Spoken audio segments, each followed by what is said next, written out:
Welcome to the Kaala Evans Show.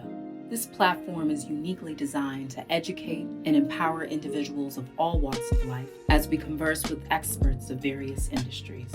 These intellectual conversations are designed to inspire and uplift members of our culture and society, collectively gaining knowledge and information dedicated to our human experience. Let's get into it. Hello, everyone. Welcome to the Kaala Evans Show. I am joined by the renowned Marcus Johnson this evening. A little bit about Mr. Johnson. I met Mr. Johnson recently at a state of Maryland event where he was being awarded for all of his achievements as of late in his role as the first Black assistant fire chief in the county of Baltimore here in the great state of Maryland. Welcome to the show. How are you? Thank you for joining us. I'm doing wonderful, Kayla. Thank you for that intro. Absolutely. It made me feel like a celebrity. Because you are. Okay. Welcome to the show. We only have experts and the celebrities and the folks who are making a major impact on the world here on the show. And we're so happy to have you today.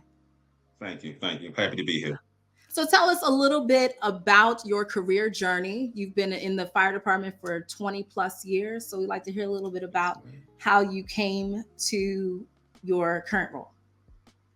Well, I have no clue how I came here. When I graduated from high school, 18, I began working at Federal Express. Was there for a few years, but always had an interest in, fire, EMS, or police, or just something public safety. So I made the step to begin doing a little education at the local community college and obtained my EMT certification. Did a little private ambulance work for a while, and then at 20, I was hired in the fire department.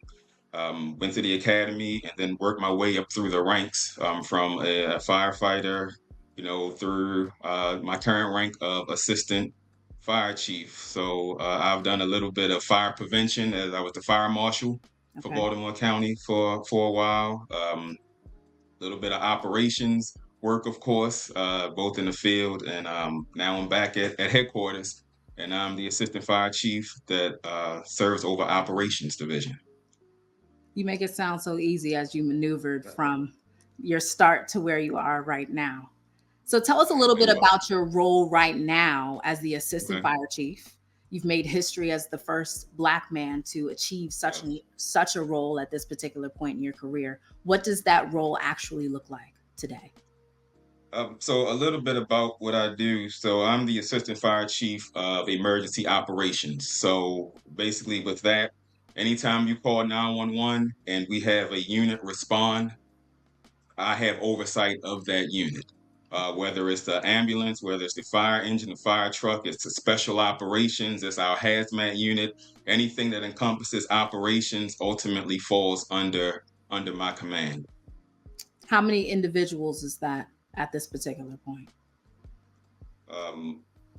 Just shy of 1,000. Okay. So in total. That's a huge role and a huge responsibility. It is, but I'm not doing this. I'm not alone on the journey. I also have a few deputy chiefs, which are my shift commanders, as well as battalion chiefs that also aid in the oversight. Okay. So when you say battalion, we hear words like that all the time as it pertains to emergency services and in the different departments, whether it be fire, whether it be ambulatory services, whether it be in the police department. What does that actually mean? How does that break down? So within the county, we have areas broken down into geographical locations, the east side, the central, and the west side. And we call those battalions. Okay. So we have one individual that is responsible for the entire battalion. There may be, 8 career stations and 10 volunteer stations, and they're responsible for everything within those boundaries. So we break those down as battalions, and our battalion chiefs handle that. We have our deputy chiefs, which are the shift commanders, which have oversight of the battalion chiefs and all of the stations. So they're just an extra layer of supervision. And then I come in as second in command of the department, and I have oversight basically of that entire umbrella. And then there's the chief of the fire department. Okay, understood. Now you specifically said geographical delineations. I want to speak a Yes. little bit more to that because as a proud Maryland resident, I am Yes. not a resident of Baltimore, but folks in Maryland I'm always. sorry. I'm sorry to hear that. I'm sorry to hear that, Kayla.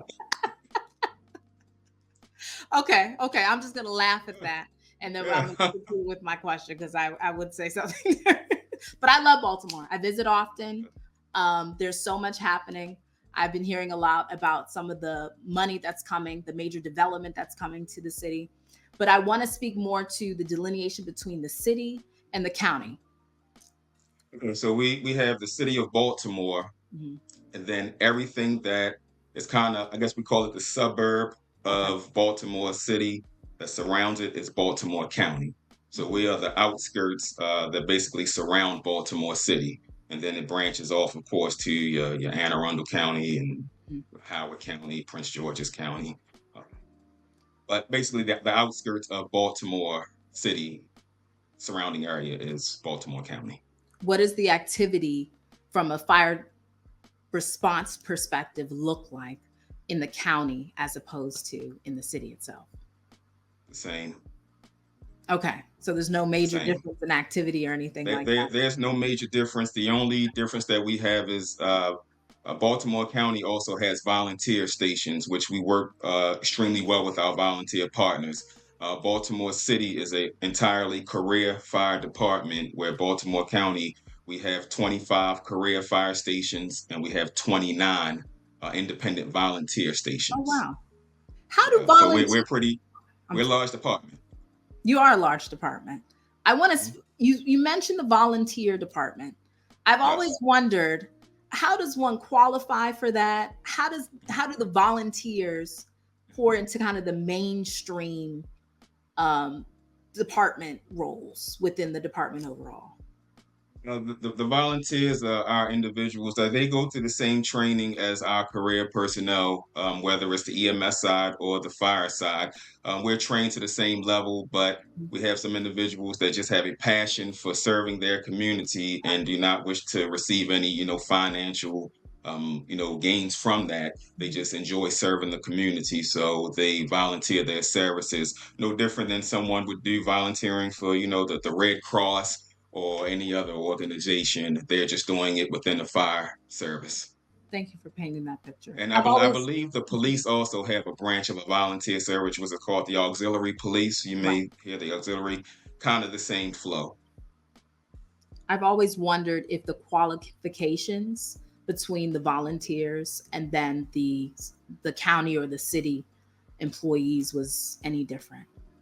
Yeah, there's always a minimum standard that Okay. we have to meet, and our volunteer partners do meet those minimum standards, and they have to be able to operate in emergency operations. Okay. Understood. I want to speak to the passion because you Yeah. said that the volunteers are passionate about their community and serving their community. Mhm. And whether one is a volunteer or a paid employee, you have to have a passion to enter into the workforce that you've entered into. So I'm going Right. to speak a little bit more to your specific passion and how you've committed your life to this workforce. Um, I think I've always had an interest in just serving the community. I think we get so much joy when someone calls us on what's their worst day. When you call 911, you're not calling because you're having a great day. That's right. It's something that is probably the most traumatic thing that's happened in your life. And then we can come, show up, give a little comfort to that family, and bring a hopefully a positive outcome to ultimately a terrible day. So that's, I think, what's my passion is being able to see the smiles that we put on the citizens' faces once we get a positive outcome. Now, of course, that's not always the case, Right. Right. but our goal is to ensure that we provide the best service that we can and ultimately give the best outcome and put our best effort. So I think that's my drive is the smiles that we get. That's fantastic. Yeah, You still have a smile on your face, so you must still be I enjoying. do. I do. Now, understanding that things don't always go the way that we plan or that we hope for, how Right. do you deal with coping with the idea that, you know what, as much as I'm passionate about this, as much as I do this for my community and for my family, there's a chance that one day I could make a call and not come home. How do you deal with that reality in your particular position? I don't think there's really a way to deal with that. I think mental health is a something that's running kind of rampant in both the police and fire services. But it's ensuring that you recognize when you need help, and that's also going to be your coworkers and family recognizing when you need help. If you're in this service, you have to have a strong support system, Yeah. because we see things that the average person will not see. The things that I've seen, you can't imagine. Mm. It's undescribable, some of the things that I've seen, but having a strong support system is kind of the only way that we're able to cope. We have provisions and systems set up within the fire service with our peer support and the SISM team for any critical incidents, where we do debriefings after traumatic incidents. So we try to ensure that we take care of each other, because sometimes when we're in the thick of it, we don't realize that Right. we're falling. It takes others to, but they say it takes a village. Yes, it So does. the same applies. Absolutely. I always say that people talk about taking a village when it comes to children, but as adults, we need a Oh, village too. we do. We We do. absolutely need our We village in do. every aspect. In every aspect.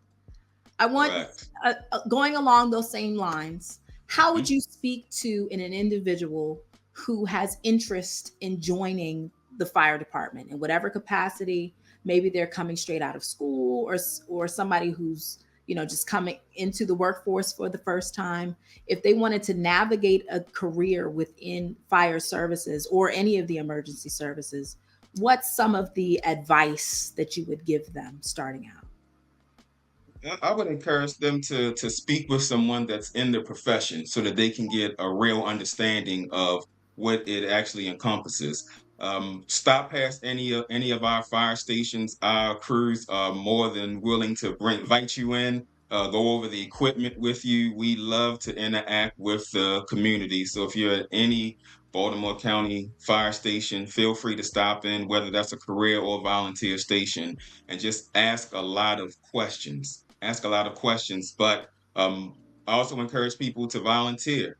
We still need those volunteers, and that's something that you can get into even if you're not of age to join the career fire department. You still can serve the community in the volunteer station until you meet the age requirements to come in to the career side at 18. Okay. At 18. At 18. Okay. Okay. So Yes, but straight I out the believe gate. I believe I believe they can begin serving at 16. Oh, wow. You can begin your fire service training at 16. So I encourage everyone to just get in and talk. Talk to someone. That's the only way to get a real understanding of what you're going to get into. Absolutely. I want to Yeah. shift gears a little bit. Okay.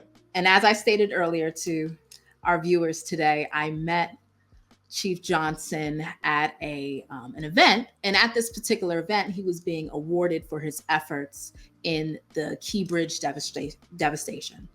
Chief Johnson was one of the first responders to the devastation and has been instrumental in the recovery efforts. So I want to take us back to that day, and I want to talk about how you felt when you got that phone call. What was the day like?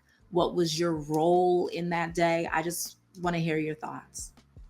That day started about 1 a.m. Oh, wow. I received a call from our dispatch center with it was initially a bit of miscommunication as to what actually had occurred with the boat striking, the ship striking the bridge. But we initially got the call as a possible cruise ship Okay. that had struck the bridge, and there were multiple people in the water, and there was a partial collapse. So, being the chief of operations, I normally will go out on any major incident. So, I headed down towards the Dundalk area, and when I arrived, talked to the incident commander that was there. And because it was 1 in the morning, we really couldn't see Right. what had actually happened, because it was pitch black out there. It was Mm. dark. But we were able to obtain the video footage fairly early, and that's where we realized the significance of what happened. At the time, still not knowing that the police had actually shut down the bridge, we anticipated we were going to have cars traveling across the bridge. So we were anticipating, 20 to 30 vehicles actually being in the water. But um, the time that it occurred wasn't to an advantage for our marine teams and our divers because again we're operating in zero visibility. We have a full collapse of the bridge, which of course has jagged edges. We don't know how many vehicles are in the water. We don't know how many people we're looking for. So it was a lot to deal with. So with the Key Bridge, it kind of touches two jurisdictions, which is half of the bridge is Baltimore City, the other half is Baltimore County, and I Okay. believe the center is kind of a federal waterway, so it touches multiple jurisdictions. So there was what we call a unified response. My role that day was interacting with all of the external partners to begin formalizing a game plan to begin our recovery. At the time, our rescue efforts, because we were still in an active rescue mode for hours and hours until we got further and further into the day when we realized there was not going to be a potential for survivors with any Right. incident. And then we ultimately switched it to a recovery operation. But I think it was a great show from all of our partners, both stateside, local, and federal. Um, excellent work by everyone. All of our divers did an amazing job. Our Marine teams, we put in a lot of hours, a lot of hours. Ultimately, was not the outcome that anyone would want. Of course. But I'm glad that our teams were able to get in there and at least recover those six individuals so they can bring some type of closure to their families and get a proper, homegoing service for them. Absolutely. So the ultimate devastation, we understand Yeah, what it was, but due to your response and the response of your team and all of the units that came together from all the jurisdictions, the catastrophe could have been way worse than it was. And that's we're so absolutely, thankful for your leadership. absolutely. I definitely have to um, I definitely have to thank the Maryland Transportation Authority Police because they were the first on scene and because of their swift actions of actually stopping traffic. Yes. That's the reason that we were held to the six Okay. rather than probably 20 to 30 to 50 if we still had, traffic going across those bridges in both directions. It would have been absolute catastrophic Mhm. event unimaginable. So I definitely have to thank the Maryland Transportation Authority for their efforts in getting and recognizing the issue and getting a halt to it. Do you have thoughts about how the state and the national leadership has supported you and the city and the county and the surrounding areas in the restoration efforts? Do you believe it's been an adequate response?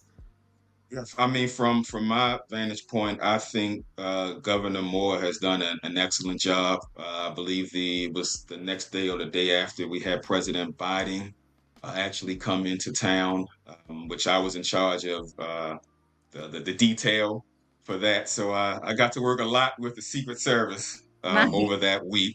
So they were amazing group of ladies and gentlemen to work with. But our ultimate goal was ensuring the president's safety when he arrived. But it has been an excellent response from both the federal and state level. So I can't ask for anything better than what we've seen Absolutely. as well as our county executive Johnny Olszewski did an amazing job being forward with this, and also Mayor Brandon Scott in Baltimore City. Absolutely. These gentlemen did an amazing job, so I have no complaints about the response. That's fantastic because it could have not been that way.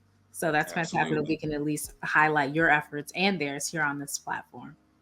What do you think that the impact will be to the state of Maryland long term? not just speaking to the economy, but to the spirit of Maryland, given this tragedy and the response? I think we're going to probably follow the same, I guess, path that we saw with 9/11. Okay. Um, Wow. there was a lot of chaos. There was a lot of trauma, a lot of long-lasting effects from it. But ultimately, I think New York bounced back from Mm-hmm. it. Mm-hmm. We're going to see the same thing in Maryland. We're going to bounce back from it. I think we've had a bit of a hit to the economy, but the channels back open, and they're making the efforts to try to get us back up to operating at 100%, our capacity. So it's going to be effects, but I think they'll be minimal as time goes on and we begin to rebuild. So, understanding where we are now and where you are in your particular role, what are some things that you see now that you've been in the force for 20 plus years at this point? What are some things that you still want to do as the assistant fire chief within the county system? The one thing that I would like to put a bit of effort into is our recruitment and retention. Hmm. I believe in the fire service across the nation, we're seeing a downward trend in interest for the fire service. So I'd like to see if we can start to get out and do a lot more community engagement. And it's just not speaking to minorities, but just anyone that we can get and spark an interest. Of course, I'm someone that truly believes that a public safety service should be reflective of the community that it serves. Absolutely, yes. So we always want to see our minority applicants engaging and ultimately coming into the service, because I'm a big advocate for a reflective workforce that reflects the community and is diversified. So, to answer your question, to focus some attention on our recruitment efforts to begin kind of boosting up our staffing levels and keeping people interested Okay. in the job. What do you think has contributed to the decline in interest as of late? I think we saw a big shift in 2020 with Okay. COVID. Um, we saw a lot of deaths in COVID, but we also went to something called teleworking, Yeah. where you didn't need to come to work. I mean, our kids didn't have to go to school. They were able to communicate like you and I Mhm. are currently with a computer. And we're seeing a trend of individuals that are more interested in the I guess remote teleworking platforms as opposed to the fire service. But we'd like to see if we can try to get the get the ball rolling back into our court a bit. But I think COVID had a big impact on the workforce and how we operate. How do you believe that your specific community um, has reacted to the fact that you are a Black man in this particular role for the first time? How has that impacted not just your community, but also your team? Everyone's been supportive. It's been supportive, and that's just not from the African American community, but from Caucasian community, Hispanic community. Everyone has been supportive, but I think, particularly with the minority communities, they see it as an avenue for them to also have something that's achievable. Because Absolutely. before this, um, we didn't exist at this level. So it is definitely, um, I love it. I'm loving the journey. I'm loving the ride, but I'm hoping that I can be an inspiration, and I don't Absolutely. want to be the last. I want to be able to pass the torch on to someone. I'm Keep sure keep you keep the will. trend going. I'm sure you will. You are the Yeah. trailblazer. So the trail has been open and it's up to them to pick up the baton and keep it going. That's Absolutely, quite a legacy. absolutely. So outside of your fire department activities, tell us a little bit about you. What do you enjoy doing when you're not in action?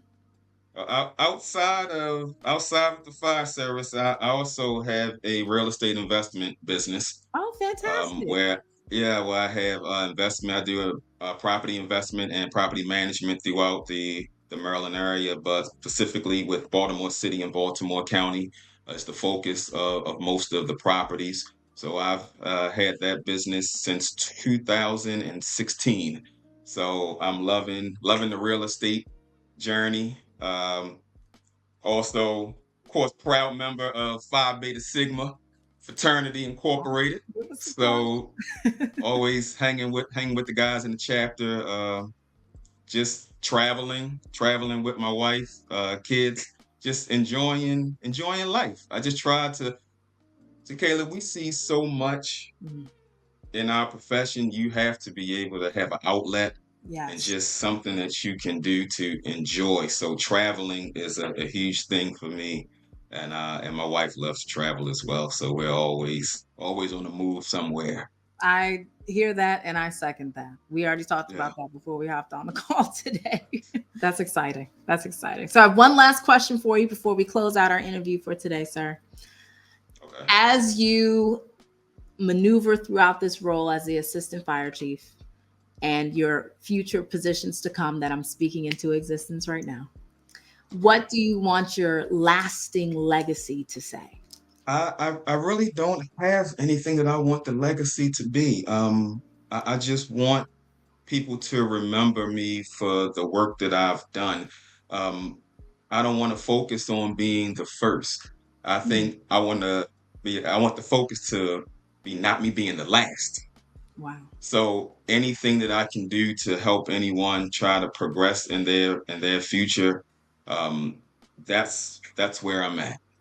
I just want to see. I want the fire service left in good hands when I decide to part ways.